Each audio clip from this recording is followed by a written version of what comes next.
मनोज जरांगे शेतकरी आंदोलनावर ठाम आहेत। शेतकऱ्यांना न्याय मिळवून देण्यासाठी मोठं आंदोलन उभारणार असल्याचं जरांगे यांनी म्हटलं आहे।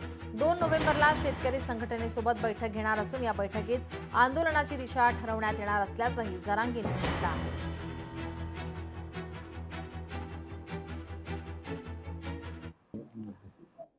2 नोव्हेंबरला रविवारी आंतरवाली सराटी इथे या आपल्याला शेतकऱ्यांच्या प्रश्नासाठी ऐतिहासिक असं प्रचंड मोठं त्यांना न्याय मिळवून देण्यासाठी आंदोलन उभा करायचंय।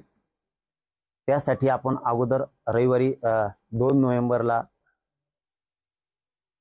सविस्तर चर्चा करणार आहोत की कोणत्या विषयावरती शेतकऱ्यांची लढायची।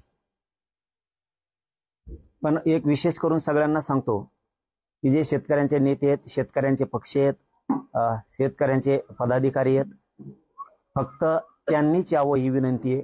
शेतकरी प्रश्नावरती ज्यांना ज्यांना जाण असेल, मग ते सत्ताधाऱ्यात असो किंवा विरोधात असो, विरोधी पक्षात असो किंवा सत्ताधारी पक्षात असो, त्यांनी सुद्धा शेतकऱ्यांच्या न्यायासाठी कोणीही गैरहजर राहू नये ही सगळ्यांना विनंती आहे। त्यांनी आंतरवाली सराटीत 2 नोव्हेंबर रविवारी दुपारी 12 वाजता या। लोकशाही मराठी ऐका, पहा, जागरूक रहा।